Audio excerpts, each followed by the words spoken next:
What's up, guys? It's your boys. The PM Metal Guide and that PM Metal Guide. This is why we have. This is horrible. This is why we have about 3 views per episode. But welcome back to the. Well, yeah, it's been years since we. It's been since we discussed albums. Opathy. I don't even know what that band is anymore. Yeah, no. We're here to have a little short cast, a little short.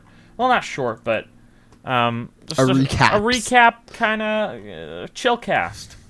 We've been bombarding you with the Swedish band, this whole Swedish band for like 6 months now, however long. Yeah, Jesus Christ. You know. Yeah, we also have a lot of albums to catch up. We could probably do a whole cast on Cavalcade. Mm-hmm. But we're not gonna. I literally saw a Black Midi meme on my TikTok page the other day, and that's how I knew that, the simulation is breaking. Dude, really? Yeah. No, dude, it's like not even Black funny Midi? how just like mainstream like mucore is now. It's crazy. Like everywhere at the end of time, literally. Oh well, yeah. A meme. It's horrible. It became a TikTok meme, and now fucking Black Midi and Squid and Black Country are all TikTok memes, and Hyperpop is just normie. And Yep. honestly, 4chan just kind of predicted the future. I guess they do that. And now Deaf Heaven are shoegaze, man. Oh, there's so much to talk about. But yeah, well, today we're going to go through, just talk about, it's been 6 months since the year of our Lord 2021 started. So yeah, it's a whole we got lot. to go through, talk about what's come out, what's stood out, what's been disappointing, give our thoughts about halfway through the year. Also, arguably the most important release of the year was PMMetalGuide's Best Albums of 2020. Absolutely. We haven't talked about that at all. There weren't any drastic changes from what we did in I don't think there were any changes. I think there was. I think we changed up honorable mentions a little bit, but I don't also know if we talked about those in general. So, regardless. Well, anywho, the article which we spent Adam finished this in his part in like December because he doesn't work, he doesn't go to school. I do go to school. And jacks his dick 8 hours a day, and I was out here. It's a trigger warning. This is an explicit episode. We swear all the time. I was out here grinding. I was in the potato fields. I was putting bread on my table for my family, for my sick and dying younger brother, Mikkel. Dude, poor Mikkel. Mikkel was struggling, and so I had to put off writing my parts until like May 30th. But my part's been written. Mikkel unfortunately passed away. He couldn't make it. That's really sad. I'm so Dude, sorry. I know. I can't talk about it, so I just put up an air of comedy because it's just too hard for me. I understand. Well, is there anything? Are there any takes that you'd like to? Any revelations? Maybe things that would have changed. I honestly think I have a couple of things that that's a good starting point because this whole cast is just aimless, the aimless one. Let's see. I probably, honestly, I'm like pretty consistent with a lot of these views. I don't know. I still think Greg Puciato isn't great. Dogleg probably would have gone up a little. Gulch probably would have gone down a little. Yeah. I think like just looking back, I don't know. I probably would have inched like Clipping and Imperial Triumphant in the top 10. I don't know if don't get me wrong. My friends in 2020 is pretty amazing. Might have gone down a little. Yeah. And I would have pushed even harder for Palimpsest because don't get me wrong. Ulcerate is probably the best album of last year, like hands down. Like don't get me wrong, that album's perfect, but. Right. I still think Palimpsest is my favorite record, and I still listen to those songs a lot. Mm-hmm. I mean that's fair. And also, let's be real, Pazuzu, I think Pazuzu was the best black metal record. Like, I don't think it was as objectively amazing as, like, Wanderers or Involved, but I think it was better, if that makes sense. No, I can agree with that. I agree with most of those picks. I think that I honestly feel like there are a couple things that we didn't miss, but, like, I don't know, I feel like there are certainly some records that I felt did not get enough attention, like obviously that Glorious Depravity record is probably awesome, but like when you drop an album in November, like I don't know, it's just not that memorable, and you can't sort of put that into your perspective, especially when you're building up the rest of the year in the back of your head. And I feel that way with a couple of, well, not too many. Maybe the Green Druid record and the honorable mentions too. I feel like that one could have given a little bit more time, aside from it coming out in December. But yeah, I don't know. I kind of agree with most of it. Yeah, I mean, I don't know. I think this list is pretty solid. Probably, maybe we would have put Duma up there. Maybe we put Seder up there. Yeah, there were a couple of releases that we really didn't talk about that came out last year that we didn't know, like the Duma, like Seder. There were a couple more, I'm sure, that we just kind of completely whiffed on. Luna's Call, that record's really great. I don't know. Oh, yeah. I mean, to be fair, you can only listen to so many things, and we listened to a lot of music last year, and I remain pretty happy with how everything turned out. Oh, yeah, I agree with that. But yeah. Sweet. Yeah, check out the article. It's literally like 30 pages long. Thing is, most blogs, Stereogum, Invisible Oranges, when they put together their lists, they're like one sentence long blurbs from 15 different writers. Yeah. So they get them up pretty quickly. These are page-long blurbs from just the two of us, so it took way too long to put together. And I swear, next year, please, can we just do one-sentence blurbs until the top 10, please, Jesus Christ. We'll see what happens. I'm going into grad school. Come on, man. I don't have this time anymore. Yeah. Anywho, and speaking of 2021 music, what was I think the last cast, Panopticon, had just come out. We had talked about Panopticon that episode. Yeah, and Black Midi was coming out that Friday. Yeah, so we can spend a decent amount of time on that. I just want to say, of course, Fantano gave Panopticon an 8, like the highest metal score he's given in a year, while giving the new Portal album, the Avow, the more traditional one, a 5. Like, what the fuck, Fantano? That's the most Fantano opinion ever. I don't know. It doesn't make much sense to me personally, but whatever, man. That's Fantano. Yeah, look, he can do what he wants. Also, BM should have been a 10. No. I mean, yeah. I don't know. That Black Midi record's pretty amazing. Yeah. Also, Japanese Breakfast. I don't know. Let's be real. Fantano hits the nail on the head pretty often, but when it comes to the metal scores, we'll always bitch at him. Did he review any other metal albums that were of note? Nothing else? I mean, in the past year, no. I mean, if you really want to watch like all his Why You Know reviews, he gives like pretty quippy like thoughts on most of them. But I mean, we've memed about this for forever. But Fantano will, any great album that the underground universally loves, he'll be like, it's Meat and Potatoes death metal, and then he'll generally like certain RYM core albums more than he should. In this case, he liked Panopticon more than he should. Yeah. But I mean, that's just kind of the same thing. Did we ever talk about his the Gojira review? I think we mentioned I think he gave it a 6 or 7. I don't know. That album sucks. Yeah. That's our only ever dislike on our YouTube channel. Someone did not agree with us. I mean, I honestly think that's a pretty good take. Like, every time I talk to a metalhead in person about that album, I'm like, yeah, so what about the auto-tune vocals? And they're like, you know what? I didn't even notice that. So, at the very least, we brought awareness to that. That's all we need. Okay, let's talk about BM. You want to talk about BM? I don't know, man. This record's just... it's just crazy. Yeah, it's pretty fucking phenomenal. I think 2021 will be looked back upon as the year of the windmill scene. Squid record, pretty great. Black Country, amazing. Black Midi, amazing. Like, holy shit, Cavalcade just hits on so many different levels. It's so hectic. It's so technical. It's so appealing and engaging and like ear-catching throughout. There's so much subtlety and dynamic stuff used.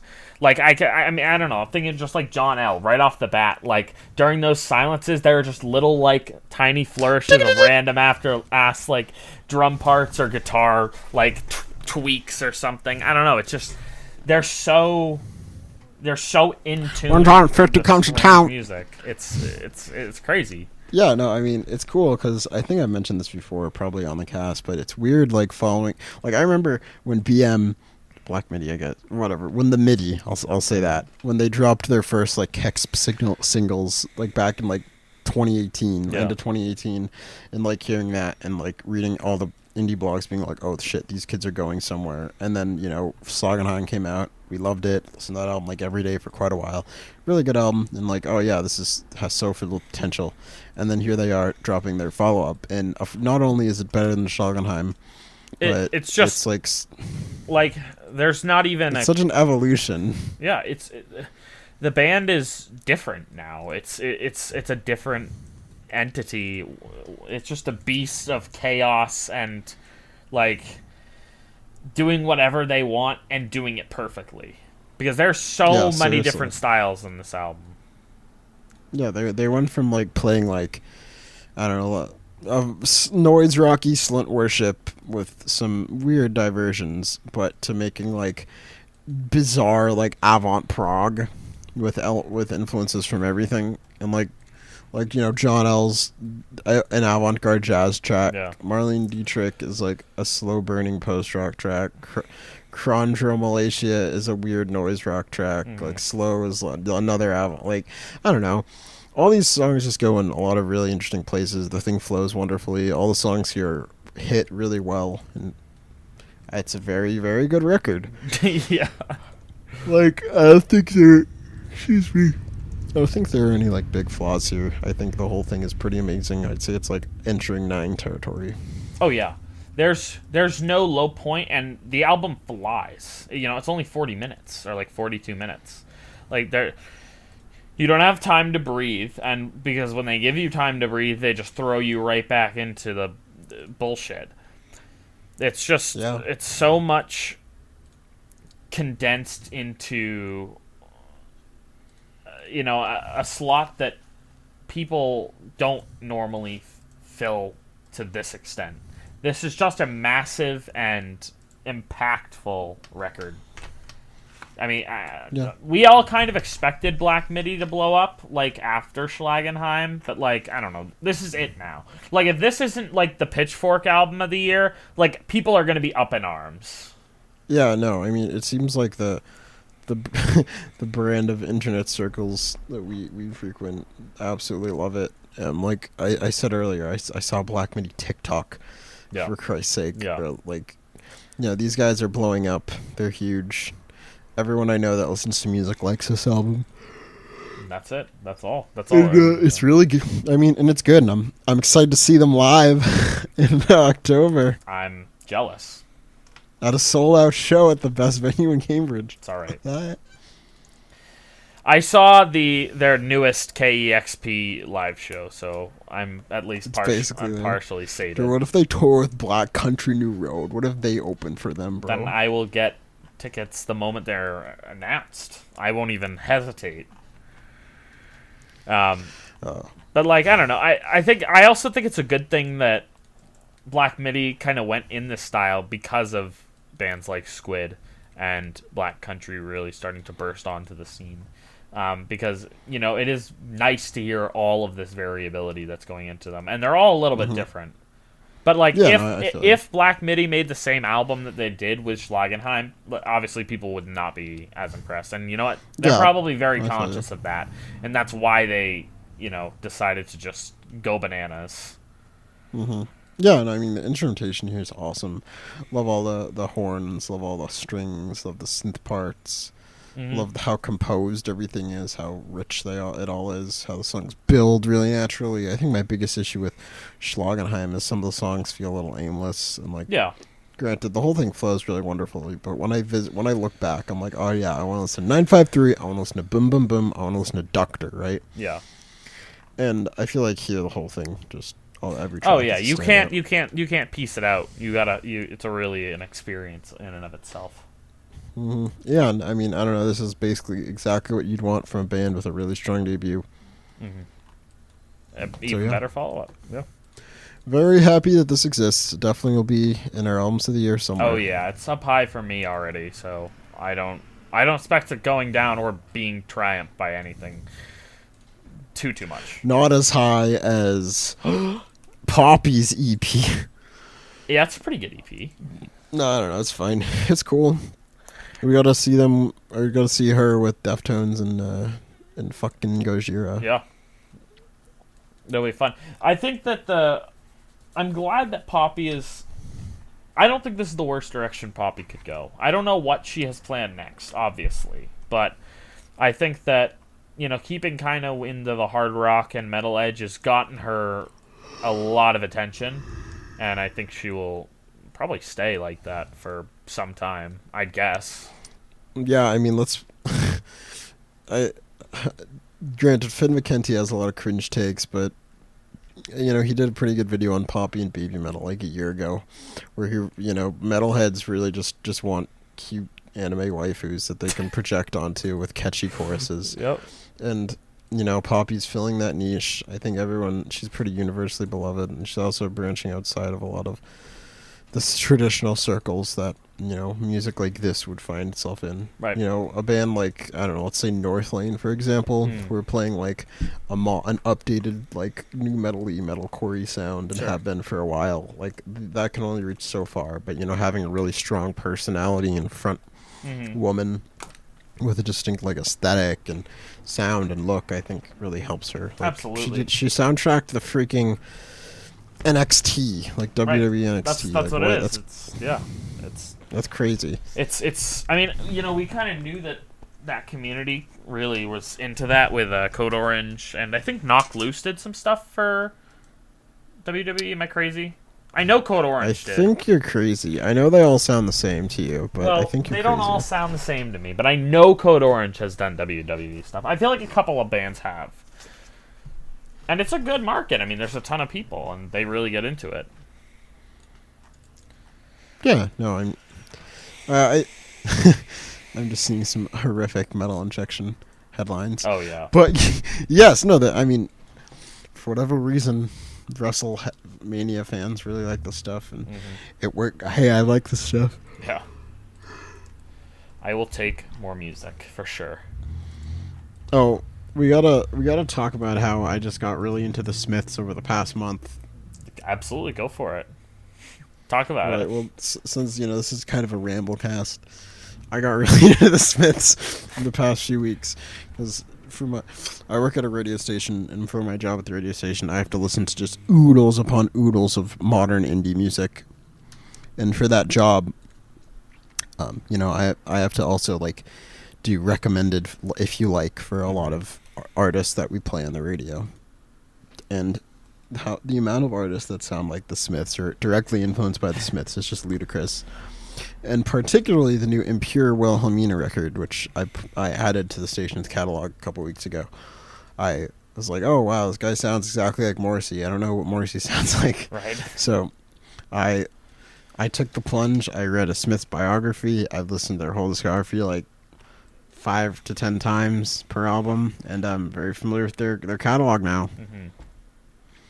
And I don't know, Smith's pretty good. Morrissey sucks, like hard suck. Yeah. That being said, I think I definitely like their more gothic side more. I don't really like their acoustic songs. I don't really like frankly Mr. Shinkly or like Russ Home, or even Asleep. But I don't know, big fan. Favorite album's probably Mute as Murder. You heard it here first, folks.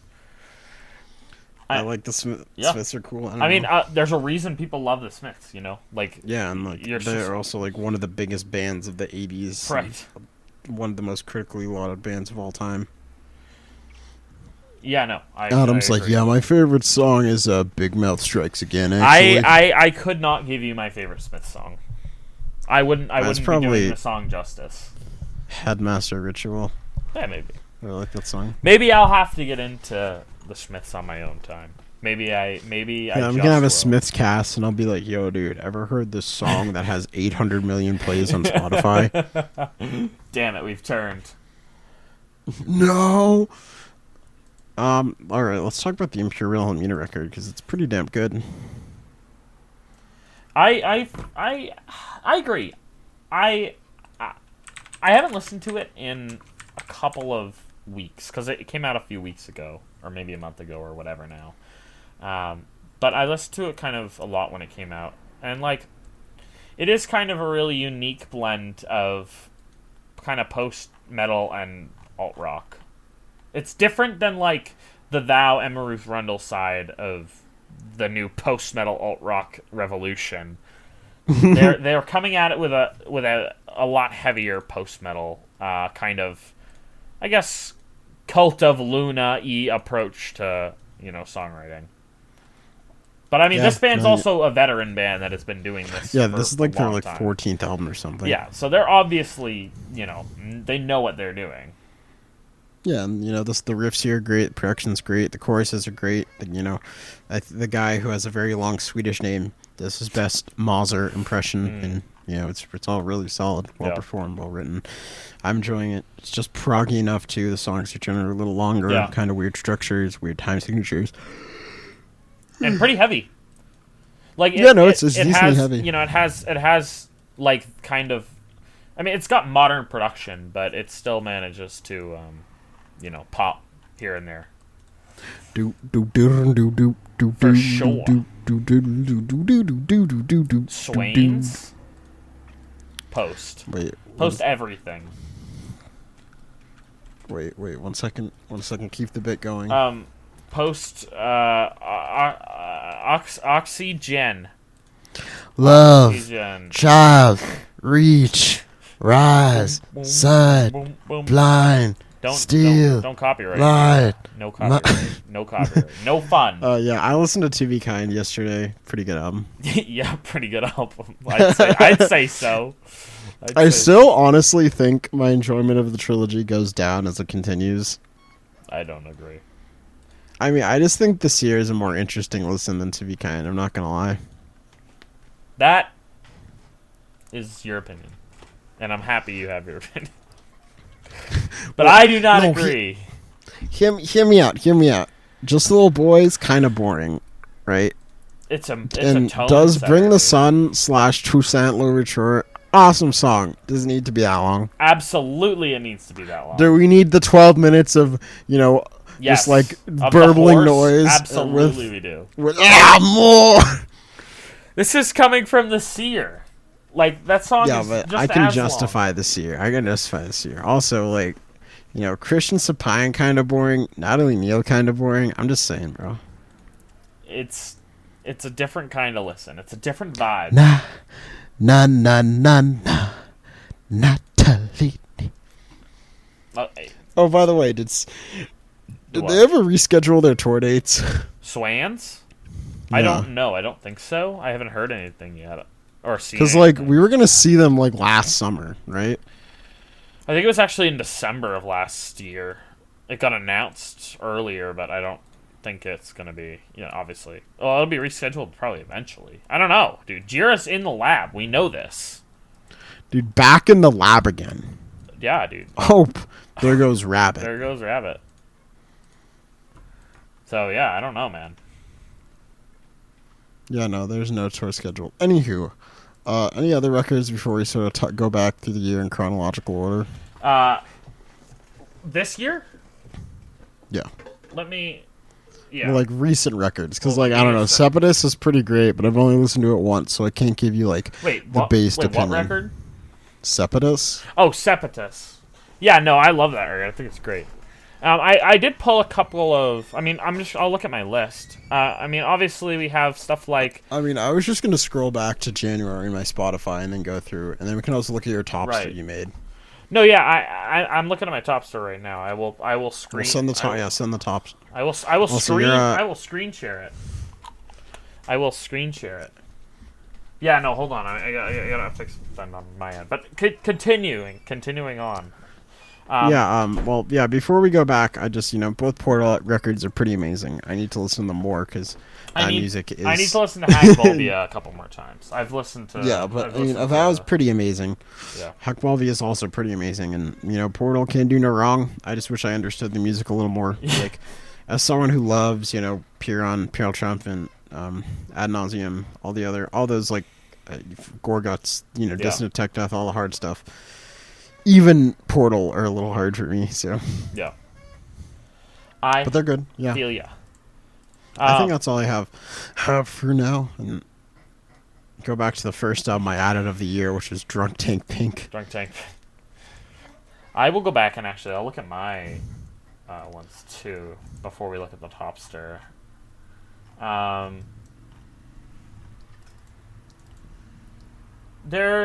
mean, the Cult of Luna EP is really good. The Raging River that came out in like end of January or something. Mm-hmm.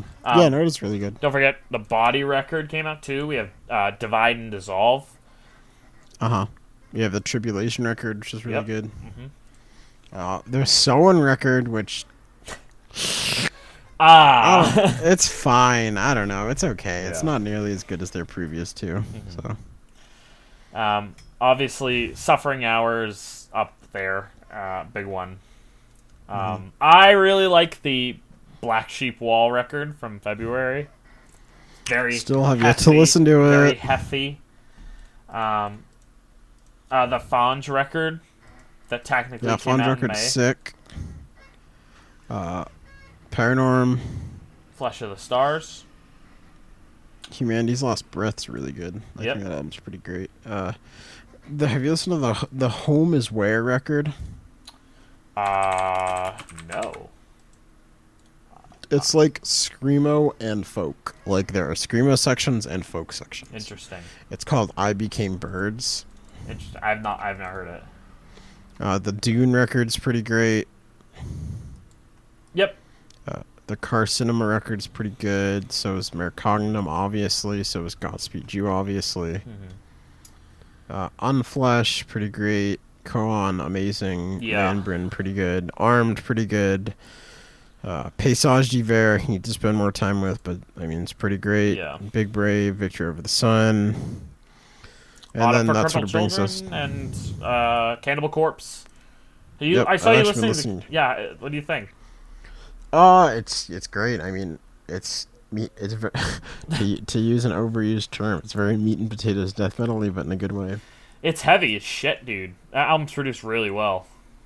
Yeah, no, I agree. Like, performances are top notch every step of the way, which is to be expected, but still. Sam, don't forget about Ska Dream. Dude, I've been listening to Ska Dream quite a bit, actually. I know. I don't know. I really like Jeff Rosenstock. I've actually been listening to his older stuff. The tattoo artist who's done a few pieces on me is a big Jeff Rosenstock fan, so we were listening to his first band when I got my half sleeve done. Do you lose the magic? Yeah, that sounds good. I don't know. I mean, we can obviously go in depth on all these. That was very quick. Very brief. I mean, if we want to look at the Topster, we can go and see what you've looked at. It's pretty massive, and a lot of it is kind of... It's not unorganized, but there's a lot of stuff that's kind of... Not old, but it's been a little while since I've listened to it, so I gotta go back and kind of do a cleansing eventually, because I've certainly had some opinion changes. On some records. Ex Impuritus. Yes. Yeah, that record's too. Pretty awesome. Okay. Did you saw the Architects tour, right? I did. Like, I don't want to see it, but the fact that Polyphia and Loathe, which is the big one, are opening for them, I'm like, that's probably really fun. Yeah, I think it'll be fun. I don't know. I'd go to that show if I had free tickets. That's all I'll say. Yes, I agree with that. And then you see like the gent zoomers like soy facing over Tim Henson. Yeah. You see all like everyone just losing their shit over Loath, and then like like the older millennials like Architects is so good, dude. It's just another Doomsday. So far. Okay, honestly, if we wanna like piss off more people, we should do a review of the most recent Architects record. We were going to. Remember? And then we were like, this is shit. Yeah, it's horrible. I mean, you heard it here first, folks. We hate Architects. Anthony Fantano gave it a not good. That's all you need to know, honestly. Yeah. So stop listening, though. Dude, be free to do whatever you want. Oh my god. Jesus, what am I even looking at right here, This, I Adam? know it's a horrible thing. So I have the numbers. Because I didn't want to go through and do it with my spreadsheet, so I'd rather keep it here. This is. I think it's telling that you have both Black Country New Road I know. and Black I Midi know. in the top 5. But like, do you blame me? I mean, I agree with like most of this. Yeah. I don't know a few of the higher records, but I know basically everything else. Well, we got Esok Trillium's new record, which you haven't peeped. God damn it! Is it on Spotify yet? No, I don't think so. I think it's still on Bandcamp. Hold on, let me check. I don't know. I gotta email. Oh no, it's up. No, it's there. Okay, well, let me save it. Dieth Requiem for the Serpent Telepath. It's a different. It's. Sam, you're gonna hate this. It's more synth focused. No. But it is certainly different than Eternity of Shaug. It is a different listen. I will say I'm gonna knock this album a little bit. I think it's a little long. It's Esok Trillium, of course. It's a little long. Yeah, but like Eternity of Shaug was an hour. This album's an hour and 15 minutes. Oof. Like, Adam, your stream's glitching. Is it here? You see it now. Yeah, I can see it. Yeah. All right. Yeah. So what? Suffering Hour's pretty high, as it should be. Yeah. I honestly think this is the best metal album of the year so far. I do. Suffering Hour, yeah. I agree. Honestly, it's pretty amazing. There's just a level of a brand new tone, like weird song structures, like just a ton of weird shit. And well, it does what's great with like, I guess, modern BM in the sense that it takes all these, very tried and true principles and puts just a fresh enough spin on them, right, where it works as like new music. Yeah. While still like retaining that old edge, and this album, it's amazing. It's the blend of death and atmosphere, weird, distant stuff is really great. Yeah, songs work, performances are good, sounds great. It's a profound lore, so that's always a good thing. What's the Tree album? This Tree album, this is that is Territorios. Yeah, that's like the 30-minute long goddamn metalcore song, right? That is exactly what it is. I think it's kind of amazing. It's like, I don't know, like, funnily enough, I gave this to someone during an album exchange in a Discord that we are both in, music Discord, and I gave this to someone, and I was like, have you ever heard of Jane Doe? And they're like, have you ever listened to Jane Doe? And they're like, no, I haven't listened to it, but I've heard it. I'm like, all right, listen to Jane Doe and then listen to this. Because, I mean, like, I don't know, when you kind of get into the epic metalcore song, you just have to compare it to Jane Doe. And like, I don't know, this band keeps it fresh. All the sections weave within one another perfectly. Like, yeah, it's a 30-minute long song. There are points where you're like, okay, I'm waiting for something fresh to come up. But, overall, not frequently. But I think it's in like the top 100 on the RYM, right? Yeah, no, it's not getting a ton of traction, but like it's in that spot on RYM, I think, where it has a couple of dedicated like 5s and 4s, and that's really shoving it up there. But it's really, I mean, I think it's great. It's their I believe their first full length. Well, I don't even know if it's a full length. But I think it's their first formal release. They have another like EP, I think, that they dropped in 2018. But checks out. It's They're really cool. I see Mercognitum up there, as it should be. Yeah, Mercognitum's up Honestly, there. I gotta listen to Spectral Lore more, because I feel like that record's good. I think it's good. I don't know if it's super duper good. 20-minute closer. I'm all set. Despondent Moon. Dude, my man's got Dungeon Synth in his top 10. No, that's not even Dungeon Synth, dude. This is there's a couple Dungeon Synth tracks, but it's a balls to the walls black metal album. I mean, people really like it. It was number 1 on RYM for the first few weeks of the year, if that says anything. I think it's great. I think that they don't miss. They didn't miss with their record from last year, and this one's even better. So I believe it. Thumb up. Okay, floating points. Dude, Have you? I So love the floating points record. I went back. I've been doing this thing. So I do like 8 hour long radio shows every Monday, which is horrible, and would not recommend it unless it's your job. But I've been doing this thing where I go back through each a year in the 2010s and just play like all basically like the Pitchfork top 50 Yeah. albums, a song from each of them. And the 2015 Floating Points record is phenomenal. I can imagine. And yeah, and their new one's amazing. There's a reason why it's been consistently in the top 3 of RYM all year. It's I mean, obviously it's a very kind of I mean, it's not niche, but like you kind of have to be a music nerd to really appreciate this album, I feel. And you know, yeah, I'd recommend it to people who aren't music nerds, but like I mean like these three names like only kind of mean something if you're kind of in there, so you're only going to really want to listen to this if you're kind of a nerd. Yeah, no, I feel you. And it's really rewarding. So no, I feel you. I feel you. Yeah. I've certainly had some, you know, not I don't know. Like this record puts you in a very different mindset, and it really is kind of like turn everything off, tune everything out, and just listen to the Floating Points record. Yeah, with the LSO. Yeah. Of all things. Mm-hmm. Also, Chillmare talked about Jukegate. It's Jukegate being Jukegate. Yeah.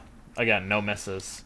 And this record's just great. Like it's everything pulled or pushed to 11 with more new shit, like new ways of approaching songs, new random scales, new everything, new drum style, new drum tone. It's only getting better. It's only getting better. Lol. Yeah, no, I know Adam Campbell really just knows what he's doing, and he continues to know what he's doing. Yeah, easily. And obviously, so does Godspeed You Black Emperor. I mean, I think Godspeed is a great record, despite what Fantano might say. I mean, didn't you still give it like something fairly high? He gave it a 7. Yeah, I mean that's pretty high for him. That's pretty high. But I still think it's obviously a return to form for the group, making some of the most expansive and I mean drawing music still after 20 years. You know, the gang still got it. Yeah. Yeah, all right. All right. The last two on the Topster, I mentioned them in my my halfway through the year little article. So there's two records that we're looking at right now that we're talking about. There's Anair, which is a Boston-based avant-garde death doom band, and N, who is a German drone musician, and they have a triple or 3-song like kind of improvisational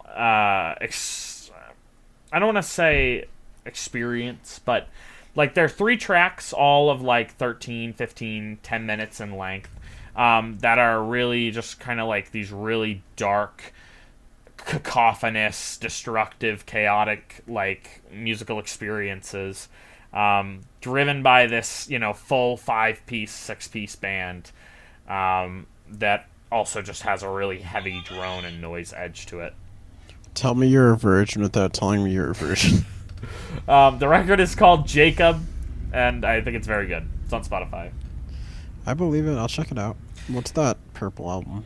That's Brie, who Stereo Gum talked about, or the Black Market talked about a bit last year, kind of in the same vein as Katera, and I was confused on it as to like, oh wow, it's really cool that there's like this weird avant-garde Brazilian folk black metal scene that's sort of erupting. No, it's one guy. The guy who does Katera is also the guy who does Brie. But Brie is different. Brie is more like, this album is 2 tracks, A and B. Each one is like 25 minutes long, and it's ambient techno and then black metal. All right, I'm just gonna go off myself. It's honestly great. Like, it's super engaging. The songs flow amazing, and they're super duper hooky. Some of the techno beats translate really well into the black metal. Well, It's great. Like, it's been nice knowing you, boys. it's seriously great. Look, I totally buy it. I totally buy it.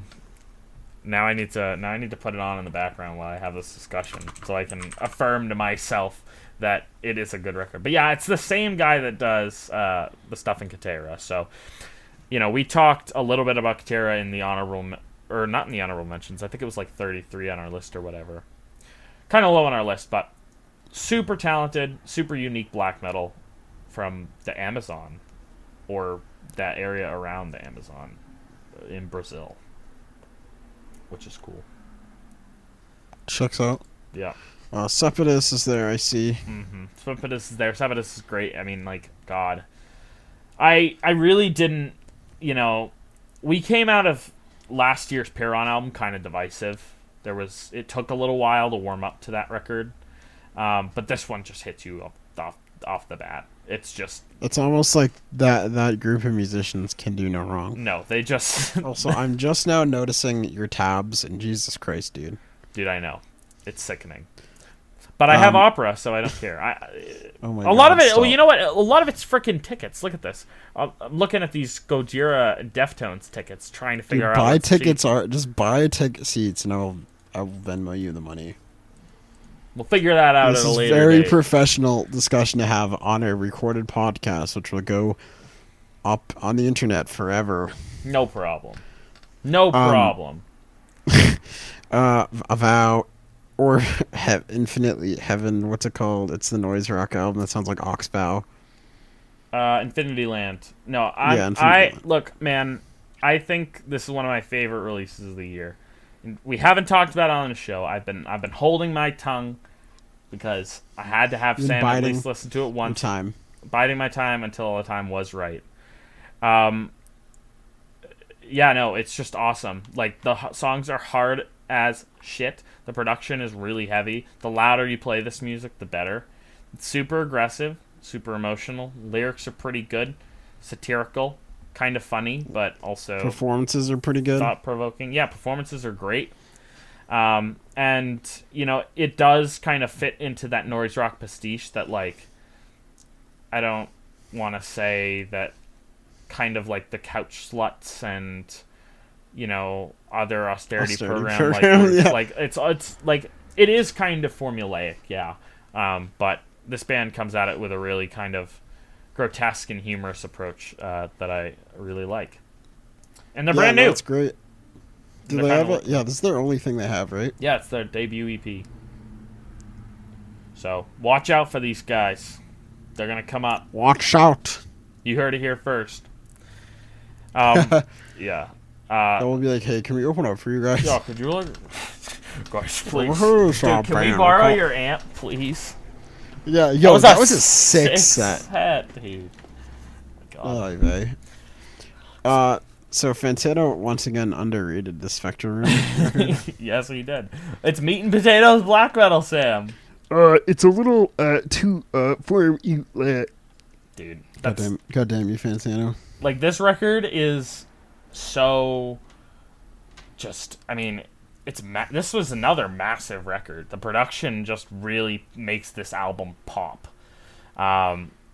It's like, yeah, this so album like borders on war metal. No, like, it seriously does. It's Jesus Christ, it is maximalist second wave worship at its finest.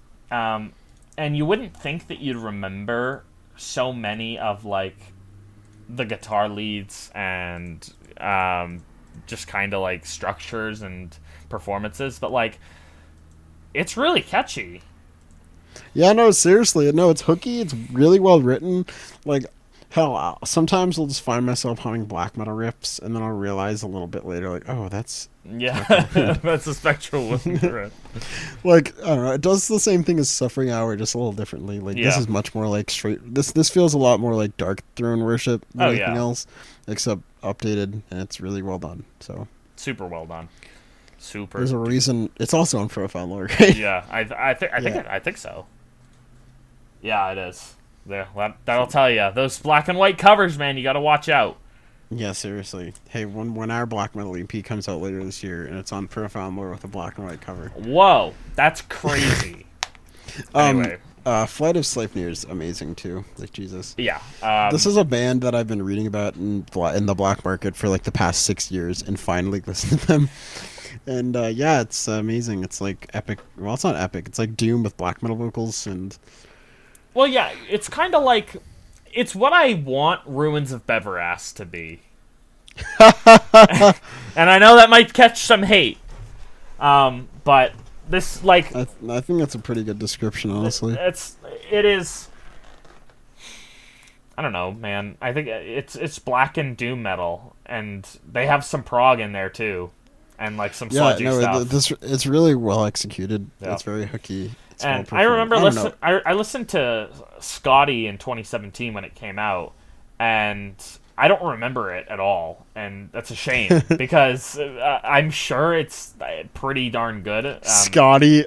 No, Well, yeah, Scotty. I didn't know they turned Smite characters into I don't know gods, that dude. much Smite. Jesus Christ, dude, have you? No, we're not gonna talk about that. But there's no. Oh, the Stranger Things Smite.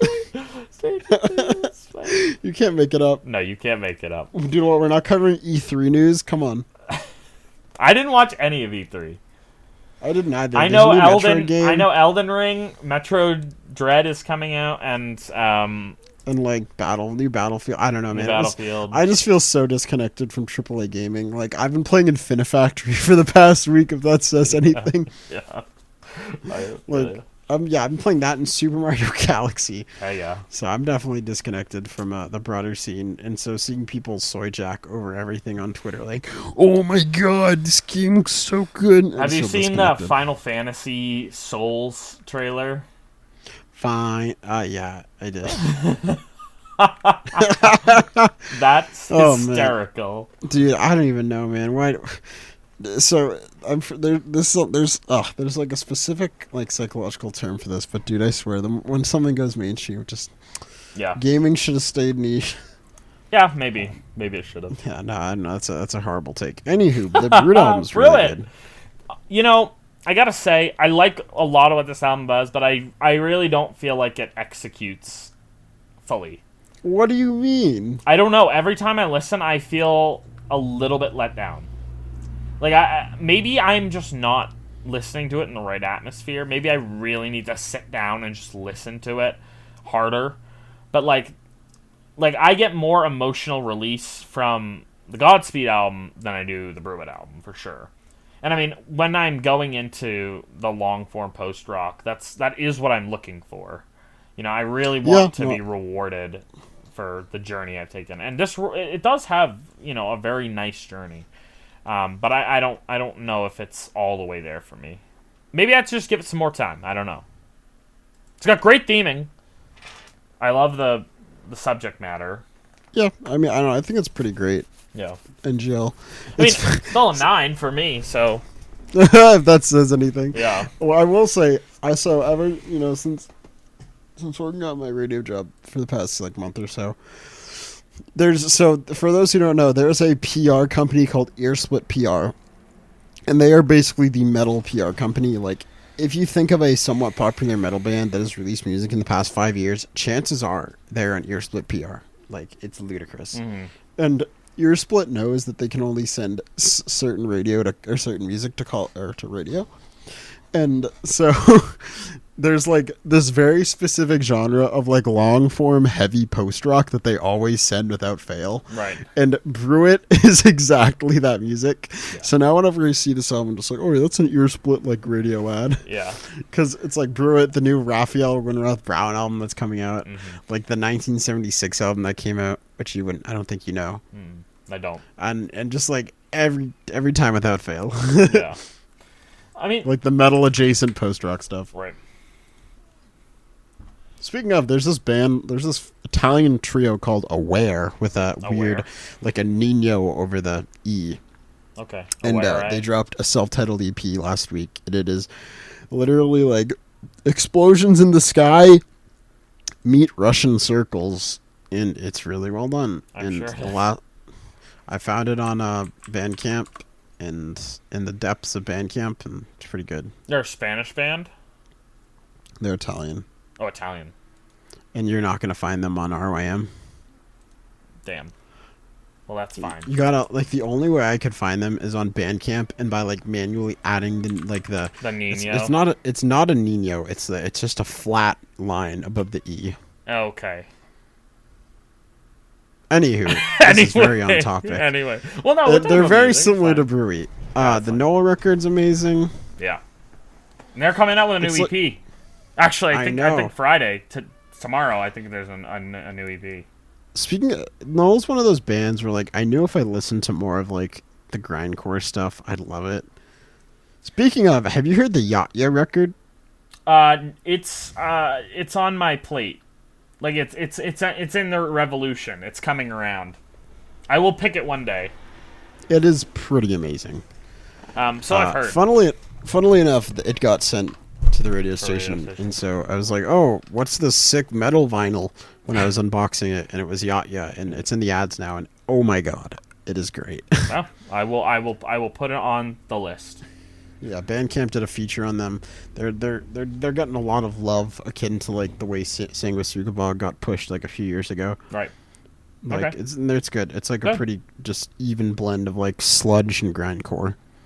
But not like Primitive Man the way they do, or like Full of Hell the way they do it. Like it's a pretty even blend of the two. Okay. Think like Zao. Sure. Yeah. Anywho, good record. Very similar to the Null record, which is also great. Yeah. The Body, first record we covered. I still think it's up there. I do too. Honestly, I do too. I like January albums are always tough. But I don't know. I think this one and the next one we're going to talk about, at least for me, still holds true. I mean, this record's still just really, really heavy. Like, I know, like, a lament like no one else now. I could probably recite to you the entire poem during that song. But, like, no, this record is so heavy, so difficult to kind of pierce through, and it continues to grab and really pummel you every time. It's one of those things where like the whole thing is just like it's surprisingly well written for what it is, and it's really gorgeous, and there's a lot of these moments of like really brittle melody in there, and it's like what I want Lingua Ignota to sound like, and then I listen to Christian's music and it's like hey, I gospel like Lingua choirs. Ignota. I will fuck your eyes out. I am the king destroyer of slut. I don't hate Lingua. I just feel like her music's underwhelming. Okay. I know you probably haven't listened to this ambient album yet, but me and my Katya Crow record? Yeah, the Katya Crow record. Have you listened to the Katya Crow? Yeah, I've listened to it. What do I look like, a pleb? Oh, I don't know. I stand this record, and I still think it's pretty amazing.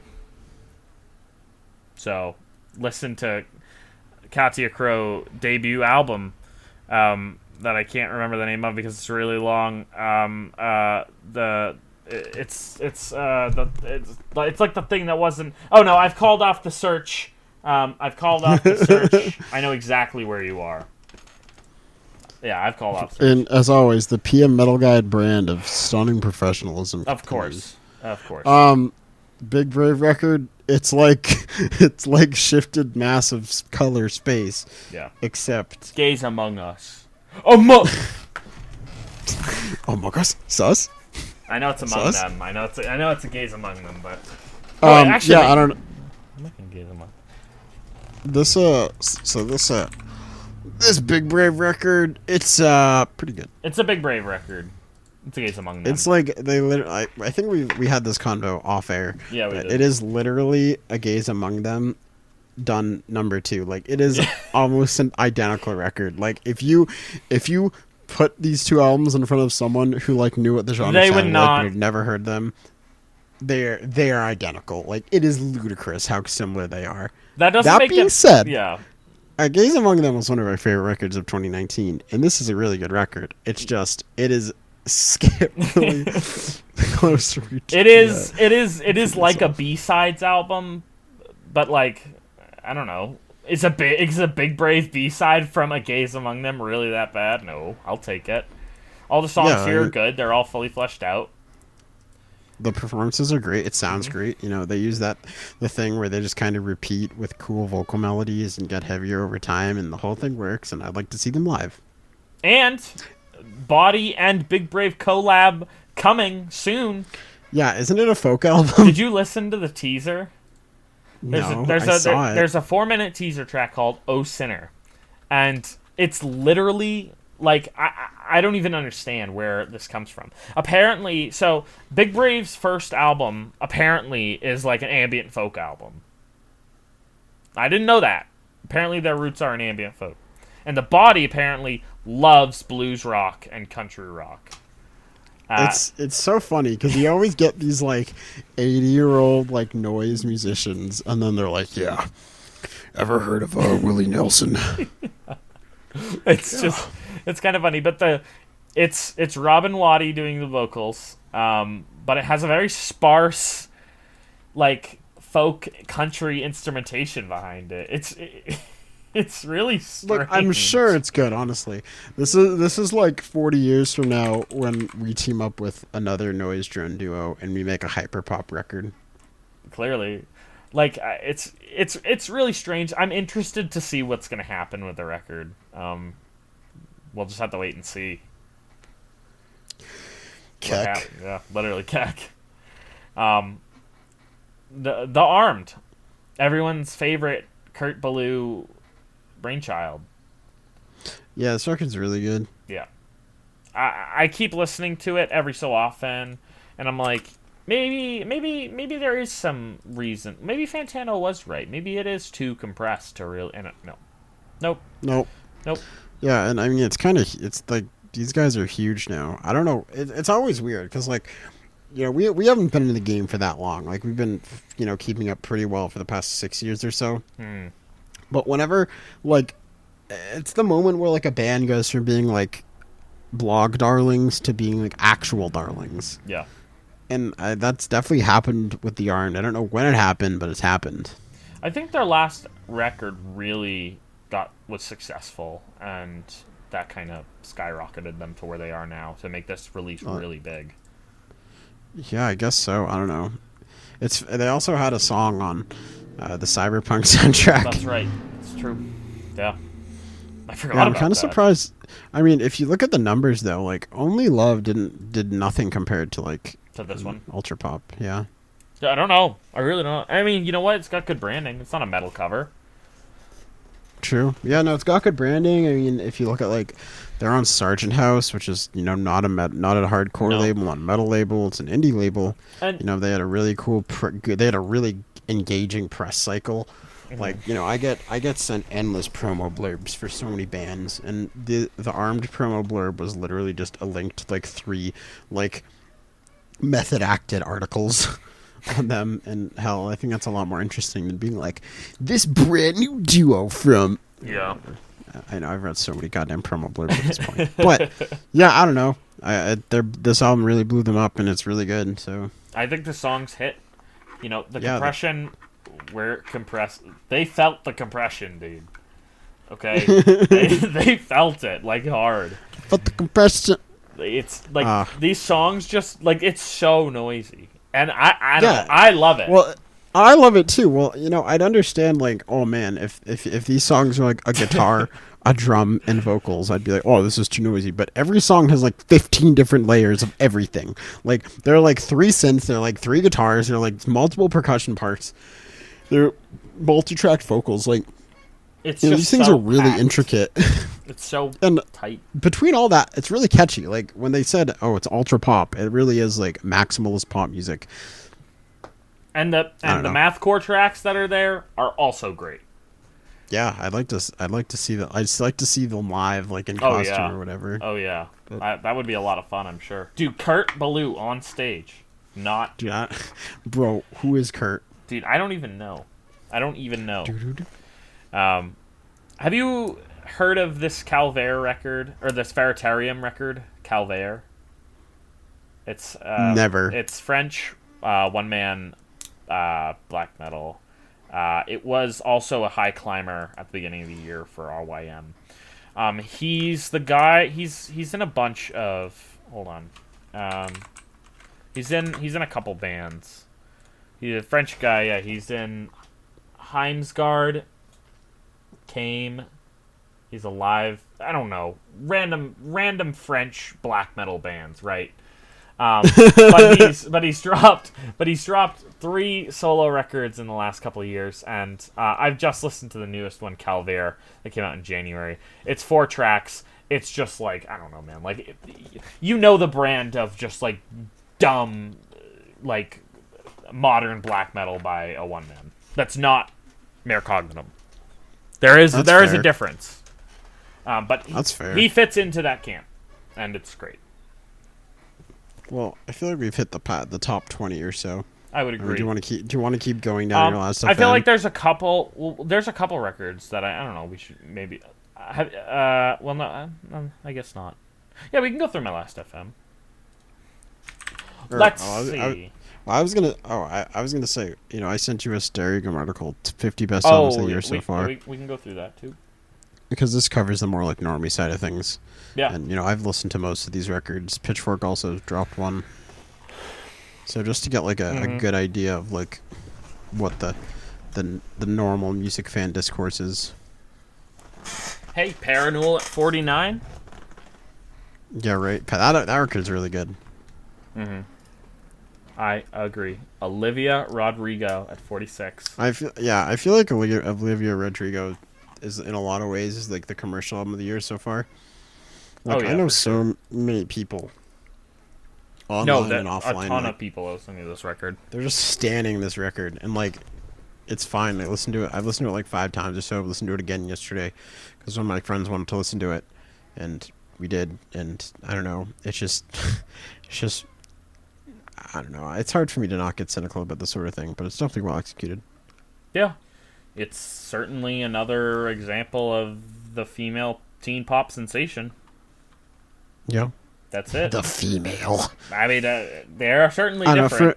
For me, the dissonance here comes from, like, the whole thing is, like, clearly, like... Well, let's go and look at the Wikipedia for this record real quick, right? So I'm like, Olivia Rodrigo. So, are we looking at producer number? Yeah. So... I'm sure it's many. Well, so... Wow. It's actually only, it's actually a lot smaller than you may think.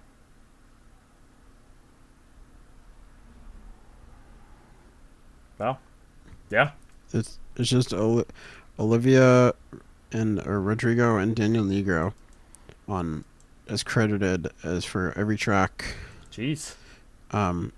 Taylor Swift and Jack Antonoff have a credit on One Step Forward, Three Steps Back, and Casey Smith, never heard that name, has a credit on One Step Forward, Two Steps Back. Mm-hmm. Interesting. Well, regardless, yeah, I mean, commercial album of the year. I mean, it certainly performed that way, and you know what? If she's probably gonna get a Grammy next year. Yeah, yeah, right. The entirety of the recording industry, the whatever they're called, they're gonna be like, "Yo, we see an attractive younger girl. We're gonna give her every award we can because it's comprised of older white dudes." Yeah. Yeah, I don't know. I still think there's some dissonance here where like it exists between like a, all the songs are supposed to be very heartfelt and like direct. Where, obviously this is very much part of the whole machine. Mm-hmm. Alas, a lot of people are enjoying it, and it's certainly well made. So. Yeah, I agree. Faye Webster is actually pretty good. Adam's like, never heard of that one.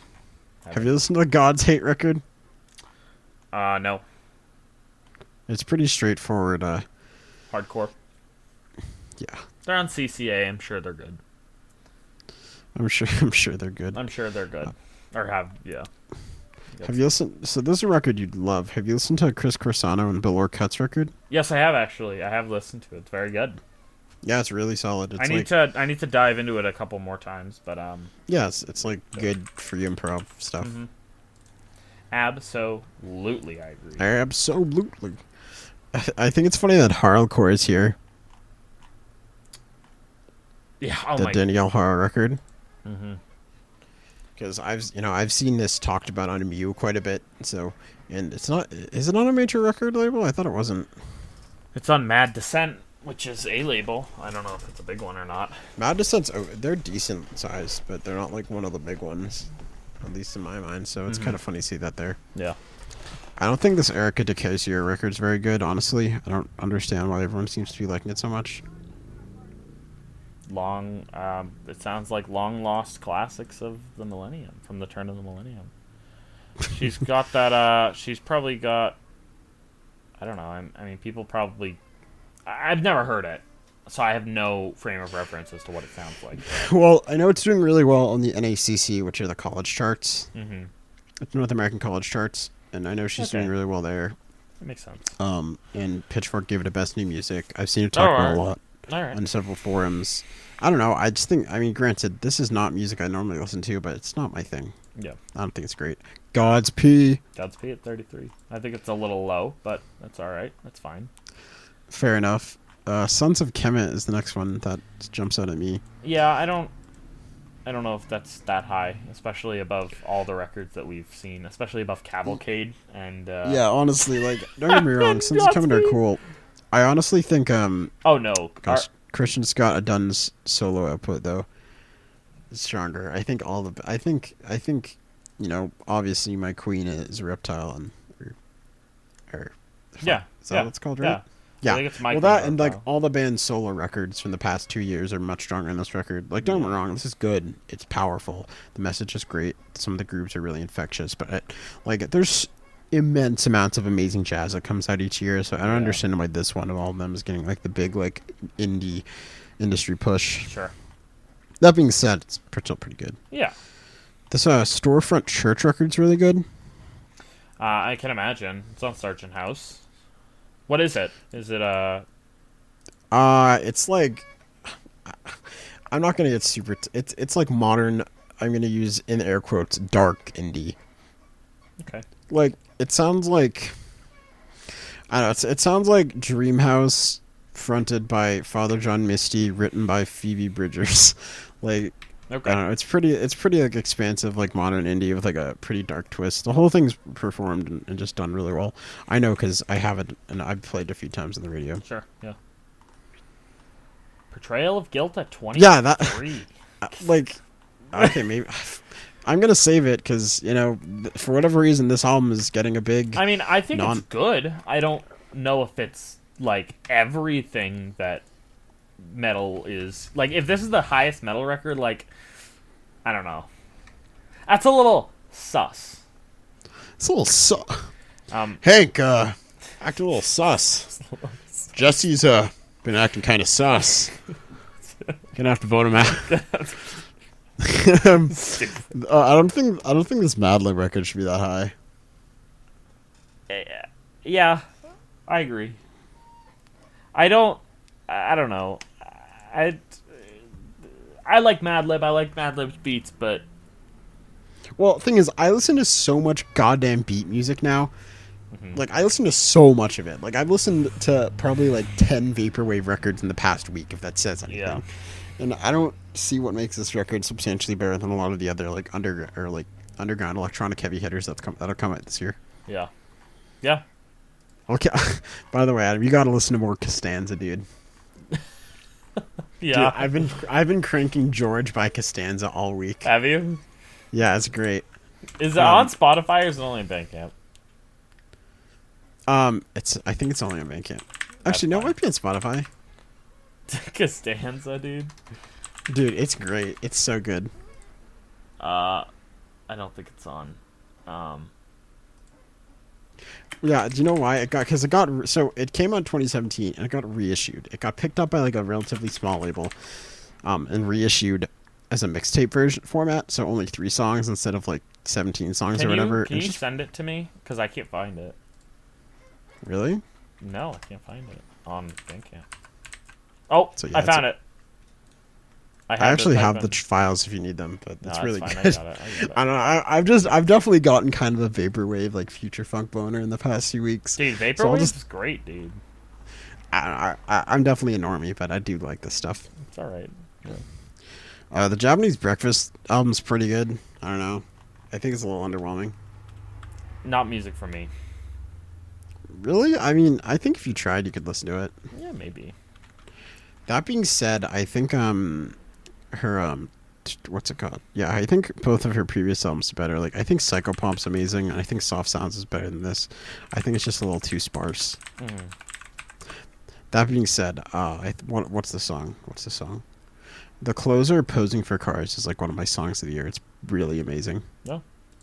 Alright. I will check Black it. Country and Squid back to back, both much higher than Black Midi, which I just disagree with. But I mean, I certainly disagree with the order. Especially, and I guess the distance. Like, there's no way Cavalcade is that low. especially compared that, to the other two. and that makes Squid and Black Country feel very out of place here. I mean, I think Black Country New Road is fine up here, but Well, I think you got to look at the audience for this sort of thing, and like this audience is made for like, older millennials, younger Gen Xers that browse this while right. they're sitting at their office jobs, and whose favorite artists are Arcade Fire and LCD Sound System in that order. That is true. And of these groups, I think Squid's probably the easiest to listen to, but Yeah, maybe. so that's why The it's there. But that being klezmer, said, though. they're pretty good. Oh yeah, I totally forgot that Lucy Dacus dropped another album. Hmm. Are you a fan of Lucy Dacus? I'm not too familiar. Are you a fan of gosh, what's her name?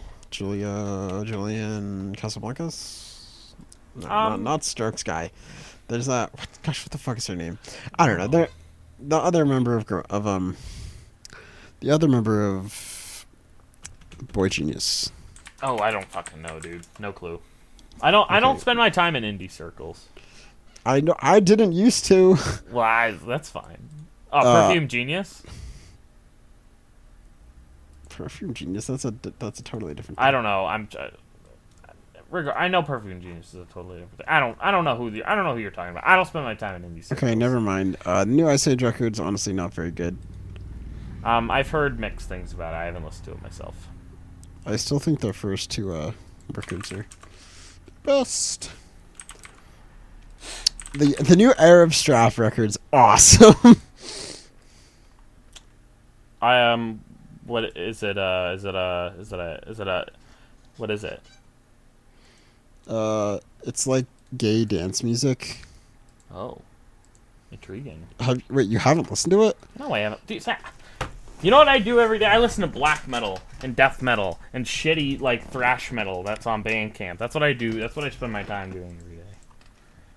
I'm not in with the modern. I mean, I just focus towards one area. I stay on a Well, yeah, number. it's like trip hop. It's like trip hop with like Trip very hop. gay lyrics. Yeah, okay. It's pretty good. I'm sure it is good. Julian Baker was what I was gonna say. That's the artist who I was thinking of. Well, there you go. There it is. And Julian Baker. I honestly haven't listened to it. And there's The Armed. Yeah, isn't that crazy? How high that is. Mm-hmm. Yeah. No commercial. Yeah, it's funny that the Home is Where record is here, because I thought no one knew about that. Well, not no one, but it's not nearly as popular as I'll some of the listen other to stuff it. here. I'll listen to it. You're not going to like it. I'll listen to it though. It's like if AJR also had like Screamo songs. Yeah, well, I'll peep it anyway. Or not AJR, fuck, AJJ. Oh. I would never listen to AJR. Good. A kid I play Magic with loves AJR, and he's like, yeah, they're just really good. It's horrible. And every time I like, kill yourself, you're here. Oh god. You listen to the Spirit of the Beehive record? No. Pretty good. Cassandra Jenkins record's pretty awesome. I don't like folk singer-songwriter at all, but No. record's legitimately haunting. Floating Point, where I talked about, Certain with Feet, it's pretty good. Weather Station's pretty good. And I'm amazed that frickin' Fiddlehead's here. Yeah, that's kind of unexpected. Just a little bit. Yeah, I don't know. It's pretty like straightforward post-hardcore Mm-hmm. from it's the former singer from Have Heart. Oh, hell yeah. Local Local legends. band, local legends. So if hopefully that gives us, at the very least, we've covered basically every major record of the year, even if we don't have opinions on them necessarily. Yeah, that's true. Now, Civilization 2 by KKB. That's a great EP. And I we would will say. be well rested Rested when when ascension. ascension Yeah, I don't know. I love comes. this. Okay, well, this is kind of on topic. Have you listened to The Garden? No, I don't think so. Well, I just want to hear your opinion on it because I've literally had 4 separate people say, "Yo, Sam, have you heard of The Garden? I've I feel literally like you'd never heard love of the Garden. them." What should I listen? Oh wait. I saw this record last year, but I never listened to it. Now I gotta listen. What is this music? It's like art punk. It's like experimental rock. It's like everything. Okay. Like they do dance, they do hardcore, they do metal, they do like Sure. straightforward rock. I don't know. It's 2 brothers and it's definitely weird, but I don't know if it justifies itself. Two brothers. Two brothers. Interesting. I'm listening to it now, and I understand what you mean. Like they literally do every genre. But like what makes a lot of the bands that do that interesting is the songs at the core are really good. I feel like these guys are just having fun and they're not necessarily writing amazing songs. That being said, I do enjoy some of their stuff. I guess that's kind of the way it usually goes. It really is though. Like I think like how does it work that 4 separate people have been like, Sam, you listen to a Garden. I don't know. Other than kind of going through music the way we do, I haven't heard anyone ever mention the Garden. I mean, they're pretty big. They're an Epitaph. Their biggest song is like 11 million plays. Yeah. Like what they have? Yeah, they have 700,000 monthly listeners. It's crazy. Yeah. Well, certainly interesting. I don't know. They have a cool image. They're conventionally attractive. Like, what else do you need? There you go. Bam. All right, Yeah. news. No. News, dude. That's what I've been doing. That's what I've been looking at. I can't find Dude. anything. No, it's funny because you'd think like taking like a monthish hiatus would get you some good things, but I don't know. I've gone through some of them. We got to talk about the new Deaf Heaven single. Yeah, that's true. That we do need to do. I don't know. I think it's great. I think Great Massive Color is great. Burning in my head. I feel them all. Great Massive Color.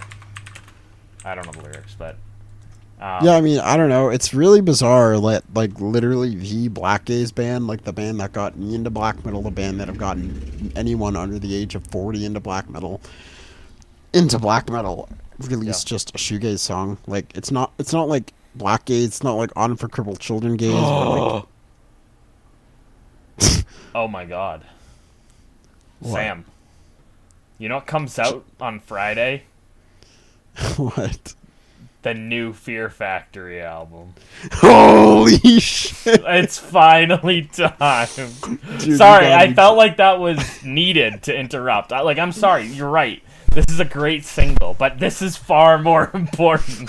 Holy shit. Dude, Adam, do you think we'll survive, dude? I don't know. Aggression Continuum releases on Nuclear Blast on Friday. Ted Newell said he hasn't really heard a Fear Factory album since Demanufacture, so he's going to abstain from noting the many, many criticisms he has, and will not present anything until he hears the full record. Who? Ted Newell. Who's that? He's a writer for Invisible Oranges. Fair. But anyway. Well, no, I Sorry. guess I know what we're talking about next week. Yeah, no, we have Maybe a we'll topic. record it in person. Maybe. Who knows? Question mark. Yeah, Smile, Adam. smile. For those who don't know, Adam's in Malaysia right now. That's He true. may be returning home for a week or so before he ships out to Japan. That's where he's stationed next. That's true. I will be doing a lot of traveling so I will not be able to do anything or respond to any calls or tweet out anything or write an article for the next week. Damn it.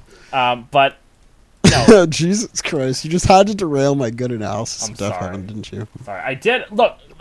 That was important news. That was exciting, important. No, that news. is, dude. I'm listening to the singles right now. Holy shit, dude! This isn't music. No, It's like, I'm sorry. Is it anything but just Shitty Meshuggah? no, I don't. It's think like it is. it's like Shitty Meshuggah with horrific production, bad vocals, and like metalcore choruses. Yeah. That's about what it is. Oh my god. It's so Like, cringe. holy shit! I can feel those triggered kicks in my soul. It's really bad. Anywho, Def Heaven dropped a shoegaze song. Now, we don't know if this is going to be the whole record.